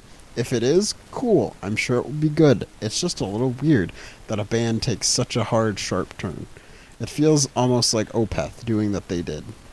It's well, we kind of mention that we've mentioned many times before that bands obviously get a lot lighter and less heavy with age, but this Especially came if out you're of on the nowhere. cusp. No, seriously, like, dude, I listened to Canary Yellow the other day, and like that song, despite being one of the lighter Def Heaven songs, still heavy as balls. It's like Yeah. 12 minutes long, has exclusively scrum vocals. Like, I don't know. I don't know. I'm sure. Like, Def Heaven are amazing songwriters. George and Carrie know what they're doing. They've known what they're doing for a long time. I'm sure the new record, if it is just this, will be good. That being said, it's weird. And like look at who produced this thing. Produced by Justin Meldale Johnson, who's like a pretty mainstream producer. He's like done all of the M83 records, the most recent Paramore record. No. Mixed by Daryl Thorpe, who's known for just mixing like every rock record. And given artwork by the dude who did Katy Perry, Jimmy Eat World, Dixie Chicks, among others. Like, it feels like they might just be going for the mainstream. That's not a horrible thing. I mean, there is scrums on this song though. Really? Yeah, at the end, the whole chorus comes back, and George is screaming in the climax of the song. Well, let's listen to it one more time. Yeah, listen to like like it's before it comes back to be wicked heavy, like right at the climax. Like you have the nice little airy guitar leads. Yeah, no, I can hear it. Yeah, see, like that's a thing like a lesser band wouldn't do, you know. Yeah. And the way the whole thing sort of builds to that, like, that's very clever. And the chorus is really good. Yeah, no, And- like it's a great song. Yeah, like, I listen to so much mediocre shoegaze, so I'm sure Def Heaven can do a good take on it. But it is still weird. It is still weird. That being said, like, holy shit, remember when they were going to tour with Inter Arma? Stop. That's such an unfortunate. And then COVID circumstance. was just like... Anywho, yes, new Def Heaven single, really good. Excited for the album. Definitely a left turn. We'll have to see what happens. Yeah. So I guess concerts are just back. I mean, I guess so. I mean, like, I have gone into a store as a vaccinated person without a mask. This is true. I've done COVID this. over. COVID. It not COVID. real. COVID kind of over. I mean, you know, we're fortunate to be in a part of the country where we really don't have to worry about. You mean in Malaysia? Well, I guess in the world too. But particularly in the country, we don't have to really worry too much about catching COVID, which is great. That's awesome. Yeah, I mean, I'm fully vaxxed. Managed to never get it. My Right. family's fully vaxxed. Yeah. It's good. I don't know. And a lot of bands like Foo Fighters they sold out MSG Yeah. to a fully vaxxed crowd. Like, that's sick. Like, seems like concerts are back. Like, hell, I'm probably going to a house show next week to see a local death metal band. Whoa. That Very should be fun. sweet. And like freaking an unnamed 1980s New York straight edge band are playing where I live later this month, and I might go to it. I don't know. And then as soon as we hit August, we're kind of really in the swing of things, I guess. Mm-hmm. So I'm excited. Yeah, me too. We got some. Very we got excited. some It's good been shows. too long. Yeah, it's been wicked long. But we got some good shows coming up in the fall and even into next year. like ICP's Gathering of Juggalos this August. Damn. You want to go? Where is it? It's not that far. It's just in Ohio. Oh, yeah. Dude, we can stop at the Geck Tree. Honestly, isn't the Kick Tree in like Florida? No, Geck Tree's in, like, Illinois. Yeah, I'd honestly go to a Gathering of Juggalos. It would be fun. It would certainly be an experience, unlike any other. ICP thing. Dude, I'm sorry. I don't know. I know we keep kind of jumping back and forth between topics, but I don't know. An iteration came on shuffle, and Sam, you got to add. We have a PMMetalGuide Best Songs of the Year playlist that we can both contribute to that you can find from our website and our Twitter page. You got to edit it, Sam. You got to put stuff in it. You got to put sayings. I'm the sole contributor at this point. All right, maybe I will contribute. Any song, dude. There's lots of them out there. You can choose from. So many. Shut up. Yes, I will contribute. Gosh, I'm just like looking at all these big tours this summer. Dude, you want to see the you want to see the Corn Stain show? Oh my god. Dude, the Evanescence and Hailstorm show? Dude, that's pretty legend. It's funny cuz like I honestly don't even mind a Hailstorm, but it's like not even funny how much better they are than Evanescence. Yeah. Dude, if GNR is playing Fenway Park. Bro. Okay, after the Barrels tour's sick though. Yeah. Dude, are we seeing the Hella Mega Tour, dude? Honestly. Like, come on. Weezer, Green Day, Fall Out Boy. Woo! Yeah, So regardless. Yeah, we're glad that concerts are back. Or coming back. Yeah, no, I mean, there's going to be some good shows coming up. Might see Gojira twice in a few months, which could be cool. Yeah. Might see Deftones live, and apparently Chino sucks live now, but I don't know, it'll be fun. Yeah. I am beyond excited to see BT Bam play The Great Misdirect in full. Based BT Bam. Yeah, it's just them. It's at the Palladium, which is like the best venue to see them at, because you can just stand directly across. You can go in the pit when you want, come back out. Yeah. It's great. Great venue. Yeah, and I'm so excited for that show. Yeah. We can only pray that Blake's kicks aren't too triggered. We hope. I actually so Elder streamed 2 new songs. I live versions of the albums, and they're way better than the album version. Yeah. I believe new it. Leprous album. Yeah, that's right. New Leprous album coming out. There's a couple big releases that have been announced, I thought, recently. Maybe I'm cuckoo. I mean, Slipknot are like working on a record. I feel like everyone's working on an album now. Yeah, right. Which is fine. So Adam, being Leprous connoisseurs, where do we think it's where do you think it's going to drop in their discography? Dude, I don't know. Who knows what they're gonna? Dude, they could come out with their heaviest album and no one would be the wiser. Honestly, I don't know. This new promo photo is looking kind of slick. Yeah. I have a question after we're done talking about Leprous. Dude, I listened to The Congregation earlier today, and man, that album still holds up. I listened to Bilateral earlier today. Yeah. Guess what? All those records. What a record. Hold up. Every one of them. Even Pitfalls holds up. Yes, it does. Yes, like, don't get me wrong. I don't think it's that good comparatively, but like. No, dude. They're all good. They're all good. Every one of them. I agree. Yeah, Leprous, sick band. band. Except, dude, I don't know. This was mixed by the dude who's mixed the most recent Biffy Clyro records, and mastered by the dude that's mixed all the 1975 records. So, interesting. I don't know. I'll see. Maybe it's metal album. Hopefully it is. Yeah. I don't even want like a Congregation 2. I just want a heavier Leprous. Like, Pitfalls is a good record. Don't get me wrong. But the best song on it is just a Congregation song. It's true. It's true.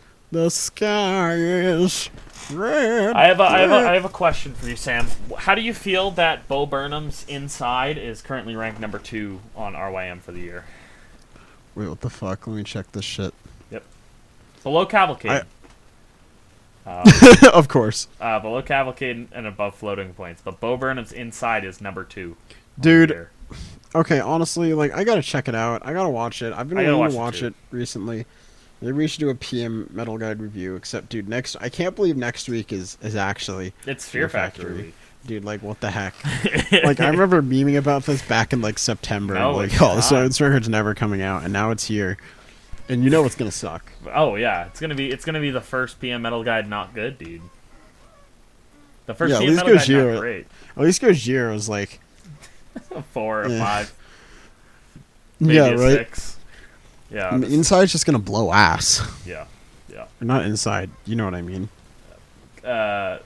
I don't know. The thing about Bo Burnham is, like, I always recognized that he was very clever and, like, he had funny jokes in there. But what makes I forgot who I explained this to recently, but it was fairly recently.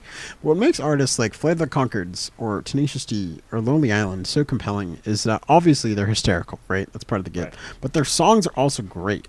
Like, holy shit. Some of those D songs are just amazing. Same thing with, like, some of those Lonely Island songs are just amazing. Some of those Flight of the Conchords songs are just amazing. Like, they're really well composed. They have great melodies. They have great instrumentation, and they definitely serve the jokes. And with Bo Burnham, like, obviously he's a very talented dude, but it's always just been like, all right, here's a 4-chord progression. We'll, like, you know, go on this somewhat unfunny tangent. Right. I've always felt that way myself as well. But I mean, I don't know. Apparently it's great. Stuff. Apparently Inside's good. I think a lot of people really resonated with it. And I haven't watched it. And who knows? I could watch it and love it. But from what I've seen... I don't know, Adam. Anna and Dasha said it was peak lib shit, so... Whoa. I mean, I can kind of understand that. I mean, you know, Bo Burnham's very... I feel like he's his own brand of humor, and if you like that brand of humor, you're gonna like Inside. You're gonna like Inside, you know, because he developed such a big following, you know, like 10 years ago when he first started like making 19. Comedy specials, and like I think it is different now, but I it's the same thing as like the Taylor Swift fandom. It's just returning to full form now. You know, everyone's being like, "Oh man, I love Bo Burnham again," because I heard him when I was 12, and there's nothing wrong with that. And again, we've given him nothing but praise on his songwriting front. In his success, you know. But I don't know. I'll have to watch Inside, but I think it'll be fine. But I don't know how I feel about this. I mean, obviously we don't know, but if the songs are anything like the other songs that I know Bo Burnham has made, I don't know that this can last here on this RYM chart. Yeah, fair. Because it's got a 4 right now, and that's it also high. Just came out. This is like classic launch RYM syndrome. I mean, true. Anywho, I have 2 Mimi stories. All right, Kid Rock. Go for your Mimi. You know, he said Kid Rock was playing a massive show, and you know, notorious legend being, he was like, F slur. And then he doubled down on it. He was like, there's nothing wrong with what I did. I have gay friends. So, absolute legend over here. Of course. And also, bro, new Bad Wolves vocalist. We talked about new Bad Wolves vocalist last time. Wait, really? We mentioned it, I think. I think there was no. An article. I don't think we. No. This. No. I think you're getting this confused with like when we were hanging out. Oh well. Regardless, yes, new Bad Wolves vocalist. The band's back. They're back. They're back and better than ever. Seriously. Yeah, Tommy Vex is like selling merch. He's doing his own thing, I think. He's doing his own thing, and he's like leaning into like, I was the woke mob. Destroy. It's the cringiest thing ever. This dude's a piece of shit. But Bad Wolves' new vocalist. It's the former Acacia String guitarist. Yep. And that's cool. Also, it's funny because two of the members did a live stream, and they were like, "This isn't about politics. Like, Tommy was a horrible person to work with." Yep. Or whatever. Anyway. Good for them. Good for Bad Wolves, getting where they want to go, I guess. Yeah, I don't know. Isn't their biggest song like literally like a Zombies cover? Is it really? That I would be think kind of so. pathetic, but you know what? They're a big band. They're a huge band. There's a reason that the story is covered extensively. Now you have to look up Bad Wolves and taint my Spotify. Google. Mark Zuckerberg is looking down and saying, "Oh man, Bro, honestly. Oh wait, Darko dropped their own record. who? Darko dropped a record. I don't know who Darko is." They're the solo project for the Chelsea Grin former vocalist, or Oh, no, Chelsea Grin vocalist and Amir guitarist. oh, Joshua. And it is What's his like it's face? like alt metal slash new deathcore. Interesting. Yeah, I'm just looking at Heavy No, Blocks. their Thing. biggest Oh, song. also, Their biggest song. also, Their Bad Wolf's biggest song is is a cover of the Cranberries song. yeah, Zombie. that's what I thought. Yeah. Zombie, right? Yep. Which has a very good cover by Emma Ruth Rundle and Thou on the brand new Emma Ruth Rundle and Thou EP, The Helm of Sorrow, which came out in January, which we didn't talk about, but is a great EP. I believe it. Well, we did, bruh. What? Bruh. New Spirit Box an album coming out soon. Is that real? Is that true? Yeah, I feel like we have to talk about that record. I mean, I guess. Because, like, Spirit Box are one of those groups that's just been so utterly underwhelming for me since the moment I heard them. But for whatever reason, every goddamn, like, YouTube metalhead soy faces over them. I don't know, man. And is it because they have an above average, attractive woman vocalist who's also talented? Maybe. Is it because they got all that one song, Holy Roller, got react chimped to Hell and Back when it came out? Maybe. Is it because people don't actually know what good music is and they hear clean vocals juxtaposed against progressive deathcore riffs that have been, that's been the baseline for popular metalcore for the past 8 years, and they're like, oh, this is cool because it's a girl doing it? Maybe. I don't know. I think there's a lot. Don't get me wrong. I'm sure this record's going to be good, but I don't think it will be good, Sam. I don't think it will be. Okay, I don't know. I feel like this is... Look, it's going to be as good as Ginger is good, and Ginger is only kind of good. Fair. Oh, this sounds horrible. It really does. I'm sorry, but I really feel like there's sort of like this reverse sexism when it comes to this type of music, where like metal is obviously an overwhelmingly white and overwhelmingly male genre, and so when you get a nice, attractive woman vocalist, there's like this almost like reverse backlash where the metal scene, I don't know if it's subconscious, but they feel a need to like justify that there is representation and there is talented. Well, it's there are kind of like talented people. why does a band like Spirit Box or Ginger just go from literally going from a reaction channel to the biggest international star? I mean, how many times have Ginger played the U.S. since like 2015 when Pisces? Yeah, since came out or Pisces whatever? dropped, Yeah. Like, it's incredible. And don't get me wrong, the music's fine, but there's nothing about this music that elevates it anywhere beyond like Polaris or Northlane or every other progressive metalcore group you've heard in the past 18 years, Like, this genre is so goddamn oversaturated, and all these bands sound near identical, and there's a reason why Brooklyn Vegan and, like, the hipster metal scene doesn't touch it with a 20-foot pole, because it's all just so boring and lackluster. But so why is it that, when one band comes doing the exact same thing, but they just happen to have, an attractive girl vocalist, it's like... And that's not to, I think part of it is, well, I don't know. I mean, sorry. I think part of it, a lot of it does come down to the advent of streaming, and you can now put like female rockers in a playlist, and bam, you have just a plethora of something like Spirit Box, Ginger, Evanescence even will be thrown into that playlist. I'm sure there's plenty more. You'll probably get some power metal in there. Maybe some Nightwish or Arch Enemy. It just fits so well into the niche that people will just shuffle. And I don't want to have a million plays, a trillion plays. Seriously, I mean, I just want to clarify. Like, I don't mean this as like, some woke tirade. It's not. I guess we're trying not to make it about sex. But, that's certainly what the community has I don't done. want it to Or mean like gender. Courtney Plant, because she's a very talented vocalist and clearly Yeah. she's worked hard to get where she is. But I don't know. I think there's definitely an element of sexism in the metal community that props up specifically artists like this. Yeah, it gives a platform to really showboat that. Yeah, we're not. And you know what? Fine, I'll take it.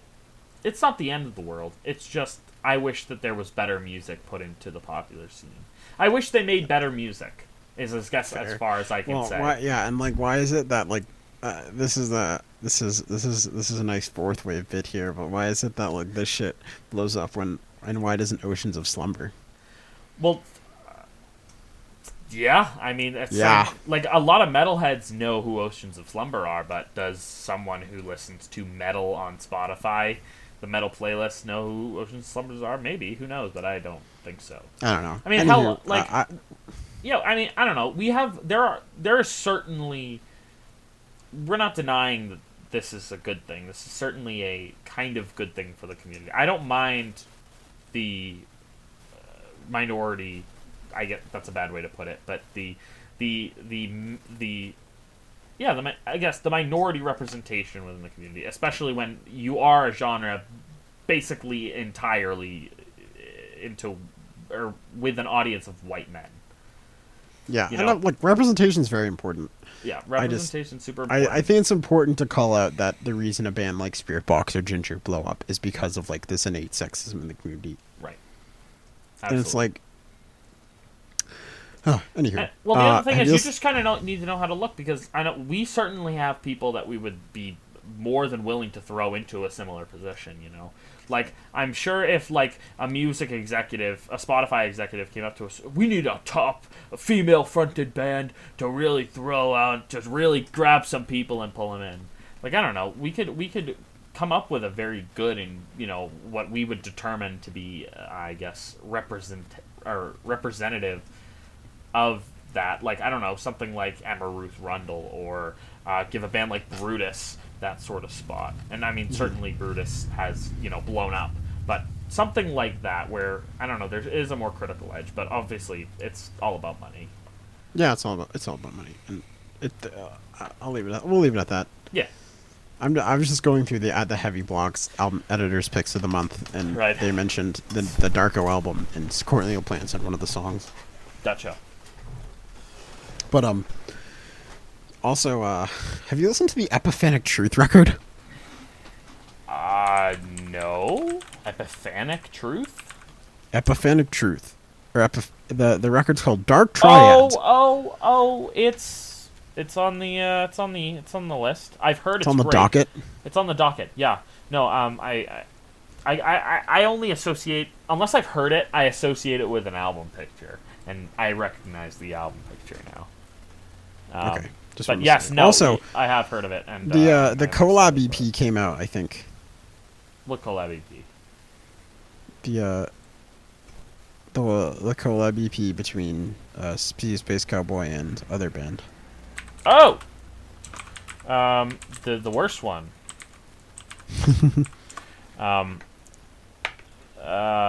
Did it come out? Yeah. A Sure Disaster. Yeah. It came out a month ago. We're behind, Sam. I know, and like I don't know, I'll probably enjoy it. Like I honestly, I know you like the singles a lot.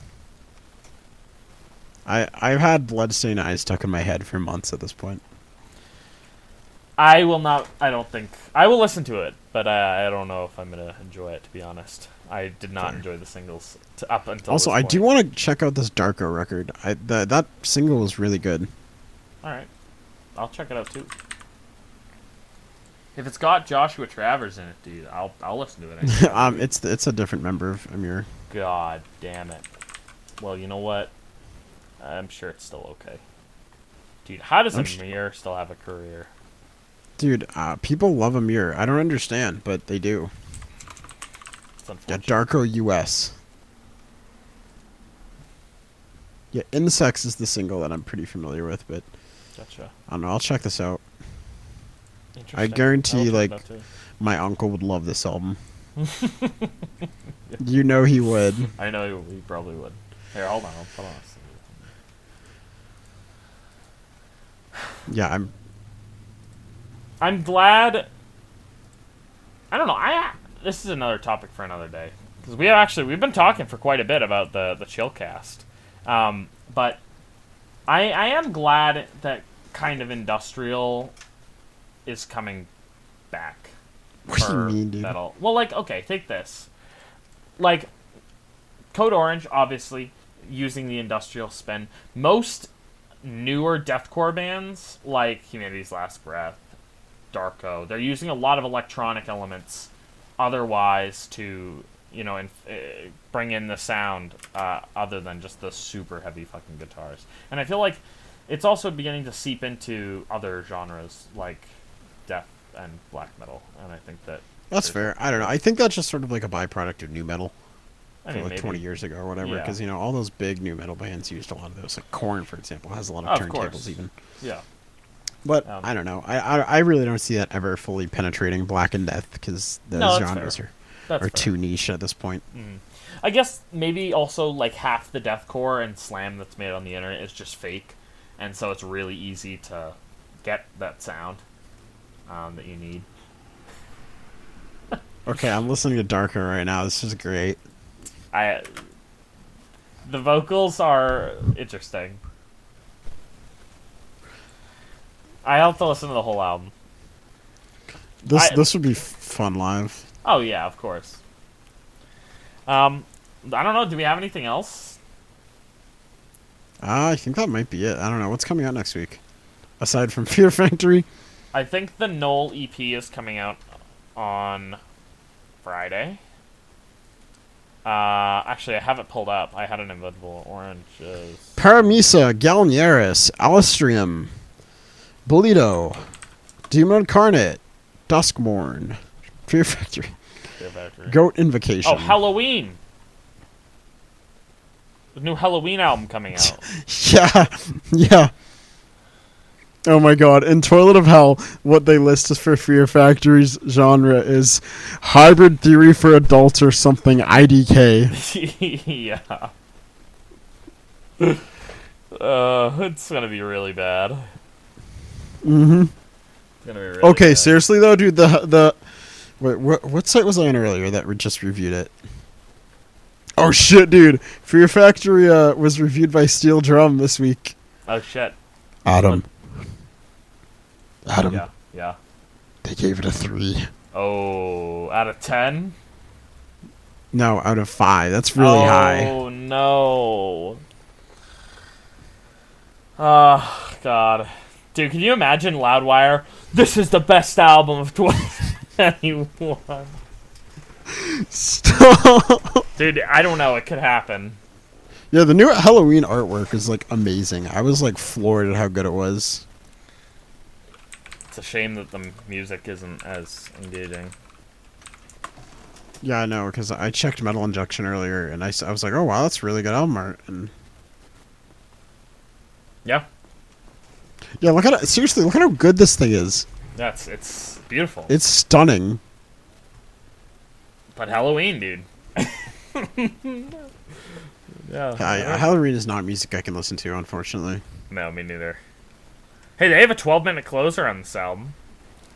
I'm sure it's exactly what we know exactly what it sounds like. It'll start with and then it'll slowly build, and then we'll get like on top of Yeah, you're right. You're right. Certainly. Yeah, I don't know. This is PMMetalGuide. This has been the Chillcast. Yeah, I don't know. Just talking. We went over most of the albums from last year. Yeah. Lots of good music out there. You can find it all here on PMMetalGuide. Don't forget to look at the website, and you can read our recent articles about sort of more encompassing music, like the best stuff of last year and the best stuff so far this year. When was the last time you wrote an article? It was the half year missive. Must listen music. It's been a while. It's been about a month. Yeah, Mister. I look at him. I know you're deployed halfway across the world. Look! That's no excuse. Look. I was considering writing a Poppy review, but I scrapped it. I think I'm gonna try to get a review out of something else. I don't know. I don't know, what. bro. Pick something randomly and write a review on it. Might do that. Who knows? I don't know. There's a Honestly, lot I'm of kind of enjoying this darker record. dude. That's fine. Anyway, this has been. Yeah. PM Metal Guide. Guide. I've been saying. I'm Adam. Forever. Yep. Yo. Yeah. Bye. Bye.